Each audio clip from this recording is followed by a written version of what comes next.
In this video I will show you different steps of creating visual effects and the basics, how you can add your visual effects and your 3D models in your videos.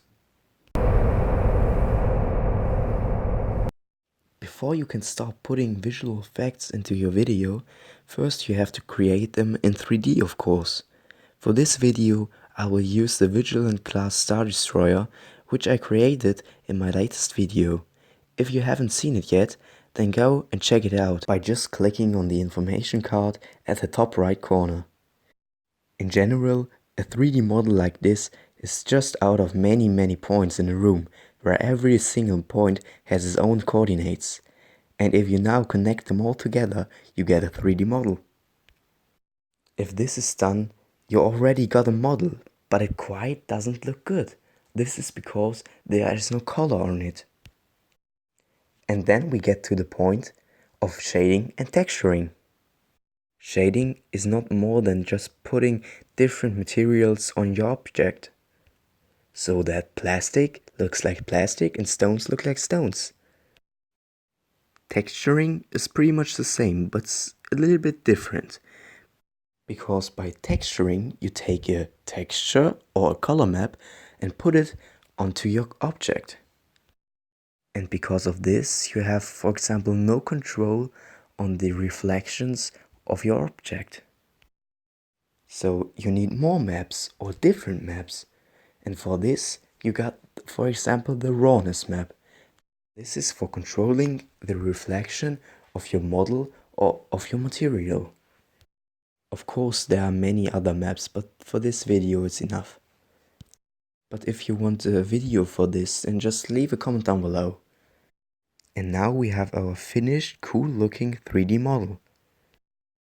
And now it's time for taking the video where you want to have the visual effect in.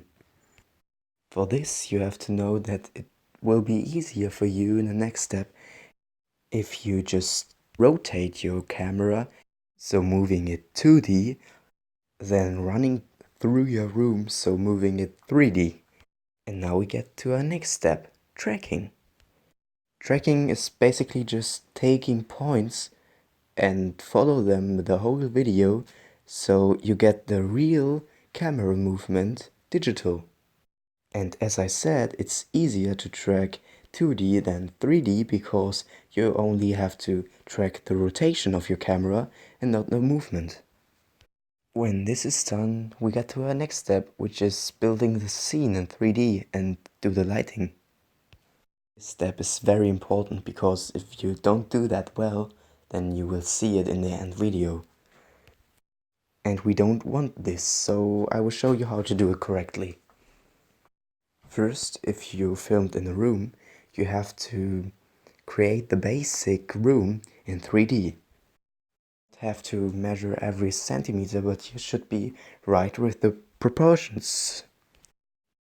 After this, you have to create the basic furniture which is in your room. You do not have to be too precise, but if you have a desk in your room, you should build it in 3D and then place it at the right spot. Also, if you have a mirror or glass in your room, you should create it in 3D and put the right material on it, because they reflect a lot of light.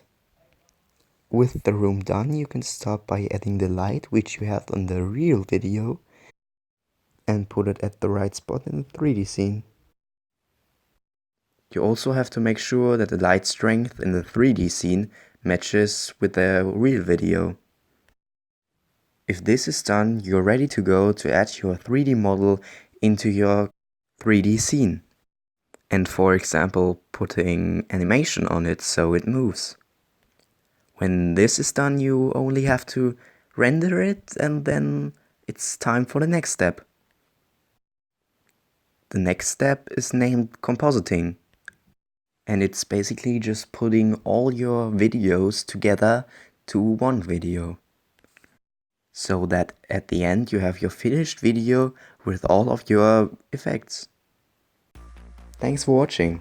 If you enjoyed that video, then leave a like and subscribe to that channel. Have a nice day and we'll see you soon.